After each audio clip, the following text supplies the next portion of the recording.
ஒருத்தர் வருவார், விடியல் தருவார் அப்படின்னு நினைச்சு ஒரு வேளை ஓட்டு போட்டிருந்தீங்க அப்படின்னா, அந்த விடியல் வரல. அவியல் தான் பண்ணிட்டாரு. உங்க வாழ்க்கையே 5 வருஷம் ரொம்ப கஷ்டமா போயிருச்சு அப்படின்னா, நான் ஜனநாயகத்துக்கு சும்மா உதாரணத்துக்கு சொல்றேன். அப்பேற்பட்ட சூழ்நிலையில அவர் பார்த்தீங்கன்னா, வேர் ஊன்றி எல்லா துறைகள்லயும் பார்த்தீங்கன்னா, அவங்களோட ஆட்கள் கால் பதிச்சு கரப்ஷன் பண்ணி, ரவுடிசம் பண்ணி, காவல்துறையோட சட்ட ஒழுங்கு சரியா இல்லாம, எங்க பார்த்தாலும் பெண்களுக்கு பிரச்சனை, எங்க பார்த்தாலும் போதை புழக்கம் அப்படின்னு ஒரு வேளை இருக்குன்னு வச்சுக்கோங்க. அப்பேற்பட்ட ஆட்சியில பல எளியவர்கள்லாம் போயிட்டு கம்ப்ளைண்ட் பண்ணாலும், அந்த கம்ப்ளைண்ட்லாம் சீரியஸா எடுக்கப்பட்டு, அவங்க கொடுமைப்படுத்தப்பட்டார்கள். ஊடகத்துக்கு பார்த்தீங்கன்னா, வாய் அடைப்பு செய்யப்பட்டது. நெறைய பேர் பயத்தோடயே தான் வாழ்ந்தாங்க.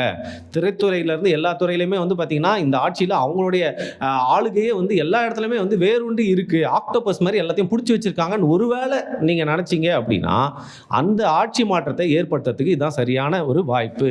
அப்படி இருக்கிறப்போ, நீங்க கொண்டு போய் உங்களோட யாருக்கு கொட்டணும் ஓட்ட அப்படின்னு பார்த்தீங்கன்னா, இந்த ஒரு கட்சி இருக்கு இல்லையா? அதாவது நீங்க டிசப்பாயிண்டடா இருக்கக்கூடிய ஒரு கட்சி, ஒரு ஆளுங்கட்சியா ஒரு வேளை